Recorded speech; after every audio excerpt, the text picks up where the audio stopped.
So yeah, man, I do this post for the sake of the gangs. As in, I can imagine the gangs living in our world where your father have so much universal respect from everybody in the world, including the people at the top of the game look up to your father. So, as a result, I can imagine the world you live in is just full of yes men. I can just imagine say you haven't heard the truth in decades. You see me? I can just, at least from a stranger, I can imagine you guys haven't heard the truth from a stranger in decades. That's why I want to stay so close together, because or else I don't know how it would have worked out. But the point is, everybody in the streets grumble about the gangs, but everybody is afraid to do it. I feel like I'm in a position where if people try to silence me, it's not going to help them. So I just feel like there are certain things that I can say. Anyway, I started a label named Bell Rock Records with the intention of it signing all the artists, them having venue, sound system, all kind of thing. We had all that stuff back in the day. Now none of that is happening, and when I check it, the gang signed my brother, or more or less signed the label, you should say. Yeah, cause the way we set up the label, you can't just go and sign Kabaka Pyramid. You have to sign Pebble Rock Records, and they stuck with that. And there's a lot of other artists who have signed with Ghetto Youths International, and they didn't really get much push, which is something that happens with anybody. You see, if you're on a label that is run by another artist, this is stuff that will happen. You'll be on the label trying to release your project, but if the artist who owns the label needs to release his project, your own just gets moved aside. The budget from your project will be put into somebody else's project. If you start getting too hot, they start to restrict you because they think, hey, I can't make somebody outshine me on my own label. All kind of stuff happen when you sign to an artist.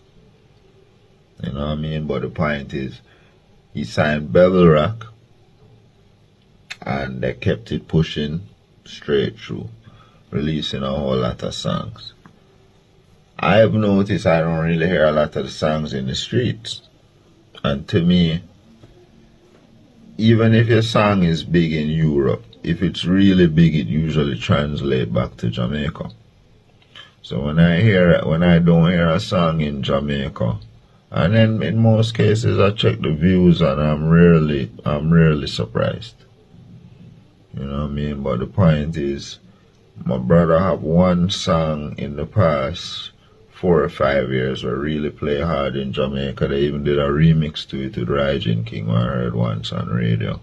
The Believe in Yourself song. And I should check it online right now who produced that song. But it sound like it sound like Bebel Rock produced that.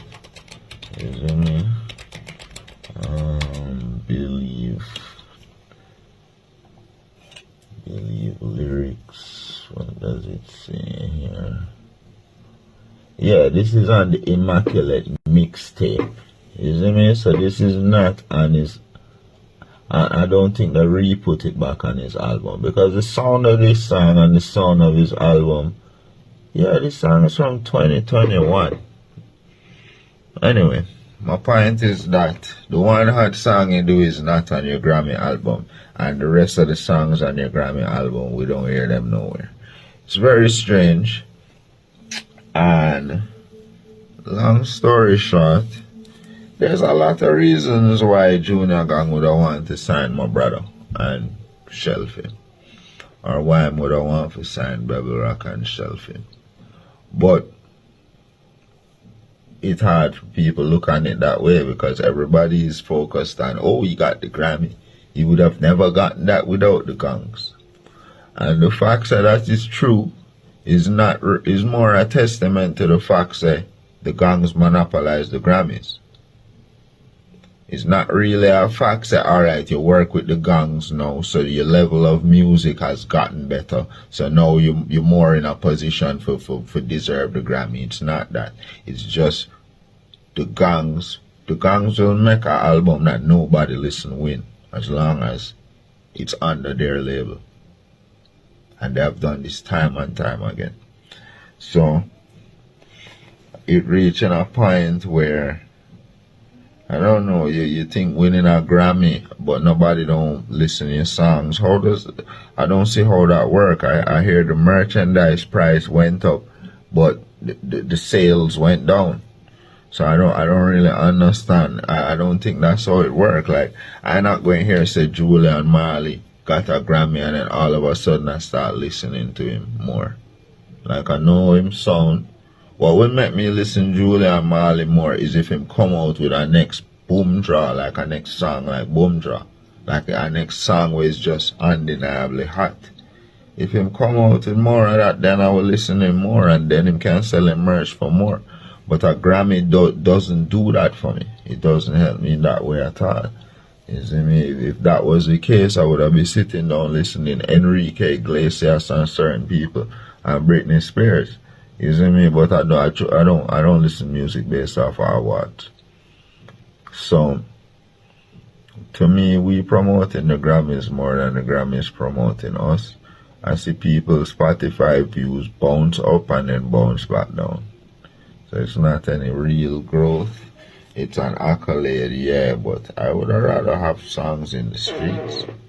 I'm telling you right now, I'd rather have the impact what Chronic are having over a Grammy and no impact. You see me? For real. So that is basically, and then Chronic have the money for back it. That's the thing. A lot of these guys running out awards and you ask them about assets and they're talking about what their father have. You know what I mean? So it really, it's a really strange predicament. But anyway, my feedback on the Marleys, I thought the Marleys could do no wrong until I spent a night at Trenchtown. And I made to myself say, alright, these guys allegedly buy a prison in America and turn it in a weed farm. And then allegedly have a speaker company where it's coming like Bose, a competitor for Bose speakers. And I'm wondering why the factory them, why this stuff is not in Jamaica. I'm wondering how what the Marleys are doing. And then allegedly now they sold Bob Marley's catalog for $100 million US. Which to me, like, rich people don't do stuff like that. You know what I mean? Rich people don't do stuff like that. I heard Jay-Z remortgage him house for investing in our business. And I'm like, yo, rich people don't, or powerful people don't move like that. You see me? When Jay-Z have to remortgage him house, that just means his credit out there is not that good. And that's just crazy. That is just crazy. So there's a lot of people out there, and yeah, we have to wonder. There's a lot we have to wonder about. When you sell your catalog for $100 million, I'm sure tax takes 50%. So you're walking around with 50 mil when everybody thinks you have 100. That's the first problem. And then second of all, are you crazy? Do you know how much, like, Bob Marley's catalog is going to be worth 100 mil a year at some point? Like, the value of it is going to keep going up, keep going up. It could be the year 4000. But people have to keep in mind that the year 4000 is going to happen. It's a certainty. It's a certainty. The planet been spinning for billions of years. It's not going to stop in the next 2000. My ego isn't big enough to think that. So, yeah, it's kind of crazy how we met things sometimes. But yeah, I think the gangs. I think some word have to be out there that, I don't know, allows us for figure out exactly what's going on in the industry. To me, the gangs wish they were bigger artists, and even though they make money off of their father's music, it's like you make music because you wish your songs were at the top of the charts. And then if every time you look up and you see your father's stuff, I think it might make you feel a little weird. You know what I mean? It might make you feel a little strange. And especially you had this advantage. You was born with like 5 million US on a studio for investing in whatever you want. So it's like you wasn't really born on a level playing field with the rest of the industry. But at the same time, as I say, I can see why. What was peculiar to me, I noticed that there was a diverse array of artists in the reggae revival. Chronic sound different from Janine, sound different from Kabaka, sound different from Dre Island, sound different from the Nomad, sound different from Raging Fire. Everybody sounded different from each other. And Junior Gang signed the one person that sounded most like himself. And from that I saw it a rake. I saw something wrong with that. Because I'm sure Gang is smart enough to know. It's like when Cameron signed J.R. Writer. You notice you might know the name Cameron, but you probably don't know the name J.R. Writer. It's because J.R. Writer sounds so similar to Cameron, it was impossible to differentiate some of the time between them. And it's like you're going to sign to a rapper where you sound like, how does that work? Like if Lloyd Banks did sound like 50 Cent, it wouldn't work. Young Buck did have to sound different from 50 Cent, you see me? But it's like you cannot sound like somebody. Beanie Siegel couldn't sound like Jay-Z.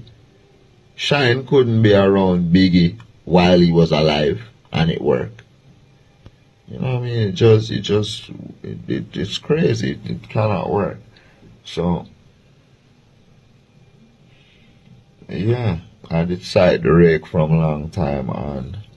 I don't know, the word in the streets and the impact in the streets seems very low.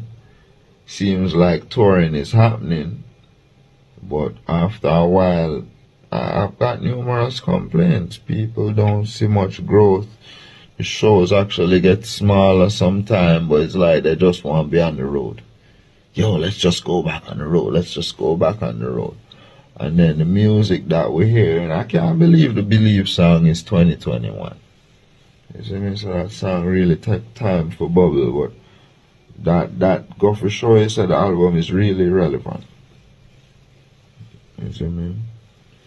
Yeah, big collab songs. And then you hear a 1 and 2 song, but it's a collab song with a knockover rhythm. So it's like, what percent does Kabaka get? I don't know how that go. That's just crazy. You see me? You take the chorus of a song, you take the rhythm of a song, and then you expect to get paid from it. It's like, what are we doing? I could go do that. You see me? I could just take a sizzler, I just clear a part of the rhythm, me jump on it, and release it like it's a song. Or I change the pitch by 1 BPM and pretend it's a song. It's like, that shit is whack, yo. But you guys love doing that. Cut and paste music. You see me? But, yeah, if Gang's biggest song, he probably have to give up half of the publishing to Aine Kamosi. That for show you, so the gangs have a far way to go. And on the larger scale of music. I see gang album from like over 10 years ago just going platinum. The artists them where I listen to on a regular, they go platinum the same year them release music. You know what I mean? They don't take 15. Any of these artists, the kind of artists where take 15 years to go platinum is like who? Maybe an artist like Chino XL. Anybody know who that is? Maybe even Cannabis album, which was a terrible album, probably went platinum in 2 years. You see me? Maybe an artist like, yo, it's hard to even mix it, yo. There's so many artists who went diamond within a few years. Much less you're taking a decade for go platinum, and that's on your biggest project. So it's like, I notice every time them talk about Nas discography, and even Nas saying, I hear him mention 6 albums. I don't think Nas count the project with Junior Gang as part of his discography. You see me, like in terms of just in conversations, I don't think he counts it. So when I look on things like that, it kind of become evident. Say the gangs, definitely they're striving to be up there. They do some weird features sometimes. Them send Skip Marley go do weird features and them trying. You see me? But on the larger scale of things, even if they're coasting off of energy from their father, on the charts don't really see them. You see me? So that's why them have to be monopolizing and kind of holding down. You see me? But anyway, that's just my information that I've gathered about that. What can be done? I feel like any contract you're in, you can buy your way out of it.